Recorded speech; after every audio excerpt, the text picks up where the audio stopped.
بسم اللہ الرحمن الرحیم۔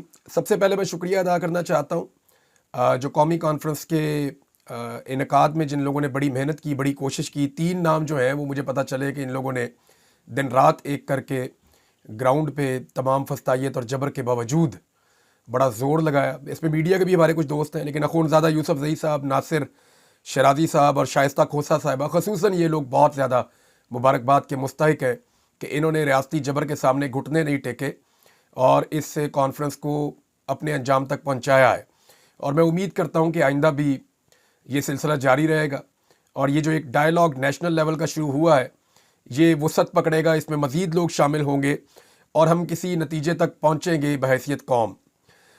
دیکھیں، پاکستان کے اندر میں اگر وہاں پہ موجود ہوتا تو مجھے بہت اچھا لگتا، زیادہ بہتر ہوتا میرے لیے وہاں پہ رہ کر بات کرنا، لیکن اگر میں وہاں پہ ہوتا تو شاید میں ہوتا ہی نہ۔ جتنے مشکل حالات میں مجھے پاکستان چھوڑ کر آنا پڑا ہے، تھوڑا سا میں اپنے بارے میں بتا دیتا ہوں کہ میں 10 مرتبہ میری قانونی گرفتاری ہوئی ہے، اور کوئی 3 درجن کے قریب میرے اوپر مقدمات اس ریاست نے درج کیے ہیں۔ مجھے 142 دن تک جبری طور پہ لاپتہ رکھا ہے پاکستان کی انٹیلیجنس ایجنسی ISI نے، اور اس کے بعد مجھے بدترین تشدد کا بھی نشانہ بنایا گیا، اور فائنلی جب مجھے مارنے کا فیصلہ ہو گیا تو مجھے پھر پاکستان کو چھوڑنا پڑا۔ اور یہ بڑی بدقسمتی ہے کہ میں کوئی خوش ہو کے اپنے ملک کو چھوڑ کر نہیں جاتا، میں بڑے مشکل حالات میں بڑی مشکلات سے پاکستان سے نکلا ہوں، اور میں امید کرتا ہوں کہ جلدی انشاءاللہ میں پاکستان واپس آ جاؤں گا۔ اب یہ جو کانفرنس ہے یہ بھی ایک امید ہے ہمارے لیے، اور ہم سب کو اپنی امید کو برقرار رکھنا ہے، کیونکہ یہی امید ہمیں آگے لے کر جائے گی اور ہم پاکستان کو اس کے صحیح ٹریک پہ لانے کی کوشش کریں گے۔ آج اگر آپ میڈیا کو دیکھیں تو پیکا کے ذریعے سے میڈیا کو تباہ و برباد کر دیا گیا۔ میرے لیے تو پیکا شروع ہو گیا تھا اسی دن جب 2021 کے اختتام پہ میں نے ملٹری اسٹیبلشمنٹ کو انکار کیا تھا، تو پیکا میرا تو تبھی شروع ہو گیا تھا۔ میں نے 2023 میں مئی کے مہینے میں اسلام آباد پریس کلب میں صحافیوں سے بات چیت کرتے ہوئے میں نے تب بھی یہ کہا تھا، جب شہید ارشد شریف کے حوالے سے ہم بات کر رہے تھے تو میں نے تب بھی یہ کہا تھا کہ یہ آگ سب کے دروازے تک پہنچے گی، آپ ابھی سب مل کر اکٹھے ہو جائیں اور اسٹیبلشمنٹ کو روکیں، ورنہ ہم سب کے گھر جلیں گے۔ تو شاید اس وقت ہم اکٹھے نہیں ہو پائے، لیکن آج بھی موقع ہے، ہم اگر آج اکٹھے ہو جائیں تو ہم اس آگ کو مزید پھیلنے سے روک سکتے ہیں۔ پارلیمنٹ آپ کی پورے طریقے سے یرغمال بنا لی گئی ہے، پاکستان کی عدلیہ جو ہے اس کو یرغمال بنا لیا گیا ہے، پاکستان کا میڈیا ہے اس کو بھی یرغمال بنا لیا گیا ہے، کوئی ایک شعبہ پاکستان میں اب آزادی نہیں رکھتا، اور اس میں ہمارا اپنا کیا دھرا ہے۔ یعنی آج عدلیہ کے ساتھ جو ہو رہا ہے اس میں عدلیہ کی کالی بھیڑوں کا حصہ ہے، آج میڈیا کے ساتھ جو ہو رہا ہے اس میں ہم میڈیا والے بیچ میں رسپانسیبل ہیں، کہیں نہ کہیں میں بھی اس کے لیے گناہ گار ہوں، ماضی میں بھی گناہ کرتا رہا ہوں۔ آج جو پارلیمان میں ہو رہا ہے یا پارلیمنٹیرینز کے ساتھ ہو رہا ہے تو یہ پارلیمنٹیرینز کی اپنی ملی بھگت کی وجہ سے ہو رہا ہے۔ ہم سب غلطیاں کر رہے ہیں اور ہم سب اپنی اپنی سپیس کھوتے چلے جا رہے ہیں، یعنی اپنی اپنی طاقت میں ہم کمزور ہوتے چلے جا رہے ہیں۔ یعنی پارلیمنٹیرینز کی طاقت تو پارلیمان میں ہے نا، اسی طرح جو میڈیا کی طاقت ہے وہ اس کے اکٹھ کے اندر ہے، اتحاد کے اندر ہے۔ اسی طرح سے جو عدلیہ کی طاقت ہے وہ اس کے فیصلوں میں ہے۔ جب آپ یہ ساری چیزیں کمپرومائز کر دیں گے تو طاقتور کون ہوگا؟ تو طاقتور ہوگا اسٹیبلشمنٹ۔ ہم سب سے غلطیاں ہوئی، ہم سب وقتاً فوقتاً تسلیم بھی کرتے ہیں، لیکن آپ اندازہ کیجئے کہ یہاں پاکستان میں اگر کوئی اپنی غلطی تسلیم نہیں کرتا تو وہ پاکستان پہ 70 سال سے مسلط اسٹیبلشمنٹ ہے، وہ اپنی غلطی نہیں مانتے کیونکہ ان کا داؤ ہر دور میں لگا رہتا ہے۔ آپ غور کریں نا کہ 70 سال سے لے کر یعنی 70-75 سال کی یہ تاریخ ہو گئی ہے، پاکستان کی ملٹری اسٹیبلشمنٹ پاکستان پہ رول کر رہی ہے۔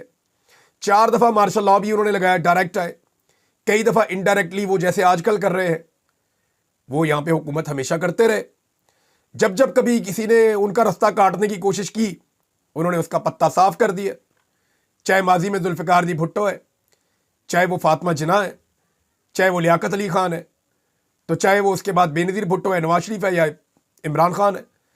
لیکن آج ایک چیز بڑی زبردست ہوئی ہے پاکستان میں، اور وہ یہ ہوئی ہے کہ ہر پاکستانی کو پتہ چل گیا کہ پاکستان کا مسئلہ کیا ہے، تو ہم سب کو اس سے فائدہ اٹھانا چاہیے۔ یعنی اس سے پہلے پاکستان میں ایسا کبھی نہیں ہوا تھا کہ ہر پاکستانی کو آئیڈیا ہو جائے اور ہر پاکستانی اتنا متنفر ہو جائے کہ پاکستان کے مسائل کا ذمہ دار کون ہے. آپ سروے کروا کر دیکھ لیں, پورے پاکستان میں آپ سروے کروا کر دیکھ لیں, آپ کو لوگ 1 منٹ میں بتا دیں گے کہ پاکستان کے مسائل کا ذمہ دار کون ہے. وہ آج بھی سیاستدانوں کو پاکستان کے مسائل کا ذمہ دار نہیں سمجھتے, میڈیا کو بھی نہیں سمجھتے, عدلیہ کو بھی نہیں سمجھتے. پاکستان کی ملٹری اسٹیبلشمنٹ اور ان کی غلط پالیسیوں کو پاکستان کے مسائل کا ذمہ دار سمجھتے ہیں. تو یہ چیز ٹھیک کرنے کی ضرورت ہے.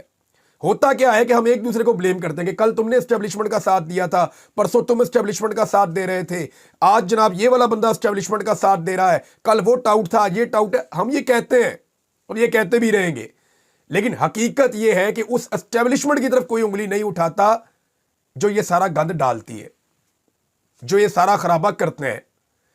تو بجائے آپس میں لڑنے کے اور انہیں فائدہ دینے کے, ہم سب کو مل کر یہ دیکھنا ہوگا کہ مسئلہ ہے کدھر, پرابلم ہے کدھر. اور پرابلم ہے پاکستان کی ملٹری اسٹیبلشمنٹ میں, جس کو سب کو مل کر ٹھیک کرنا پڑے گا. میں میاں نواز شریف صاحب کے بارے میں ایک بات کہنا چاہتا ہوں کہ میاں نواز شریف 3 دفعہ پاکستان کے وزیر اعظم رہے ہیں اور پاکستان کی سیاست کا ایک بڑا نام ہے. لیکن میاں صاحب ذرا یہ سوچیں کہ کیا آپ اس قسم کا سیاسی اختتام ڈیزرو کرتے ہیں کہ ایک چھوٹا سا فوجی آفیسر حکومت خانے میں پڑے ہوئے عمران ریاض کے پاس آئے اور آپ کے لیے سپورٹ کی ڈیمانڈ کرے؟ کیا میاں صاحب آپ اس لیول پہ پہنچ گئے؟ کیا آپ یہ ڈیزرو کرتے ہیں 3 دفعہ پاکستان کے وزیر اعظم بننے کے بعد؟ اور یہ جو میں بات کہہ رہا ہوں, میں حلفاً ٹھیک کہہ رہا ہوں کہ میاں صاحب 3rd کلاس فوجی آپ کے لیے سپورٹ مانگ رہا تھا ایک قیدی کی. یہ حالات تو آپ کے کبھی نہیں ہونے چاہیے تھے. تو آج بھی میاں صاحب دل بڑا کریں, یہ جو فوج نے آپ کو حکومت دی ہوئی ہے بھیک میں, اس کو لات مارے اور میدان میں آئے, اور میدان میں آ کر پبلک کو فیصلہ کرنے دیں. Let the people of Pakistan decide. Pakistan رہے گا, پاکستان کے لوگوں کی ول رہے گی تو حکومتیں تبدیل ہوتی رہیں گی, کبھی آپ کی حکومت, کبھی کسی کی حکومت, کبھی کسی کی حکومت. آج عمران خان کے دیے ہوئے شعور کی وجہ سے کم اتنا تو ہوا کہ ہر پاکستانی کو پتا چل گیا کہ پاکستان کے جو فساد پاکستان میں پڑا ہوا ہے, اس کی اصل جڑ جو ہے وہ پاکستان کی اسٹیبلشمنٹ ہے, جو اپنے فائدے کے لیے کچھ بھی کر جاتے ہیں, جو اپنے فائدے اور اپنے مفاد کو دیکھتے ہوئے سیاستدانوں کو بھی آپس میں لڑاتے ہیں, میڈیا کو بھی آپس میں لڑاتے ہیں, عدلیہ کو بھی آپس میں لڑاتے ہیں. ہر جگہ لڑائی کا فائدہ اٹھاتا کون ہے؟ اسٹیبلشمنٹ اٹھاتی ہے, کیونکہ وہ ہمیشہ اقتدار میں رہتے ہیں, وہ کبھی اقتدار سے باہر نہیں جاتے.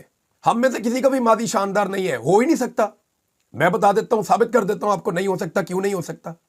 وہ اس لیے نہیں ہو سکتا کہ 70 سال 80 سال سے تو یہ ملک جو ہے, یہ پورا ریجن آپ کا پوری طرح شکنجے کے اندر جکڑا ہوا ہے, ملٹری اسٹیبلشمنٹ کے کنٹرول میں ہے. تو جو بھی یہاں پہ ترقی کرے گا یا آگے بڑھے گا, وہ انہی کی چھتری کے نیچے آگے بڑھے گا.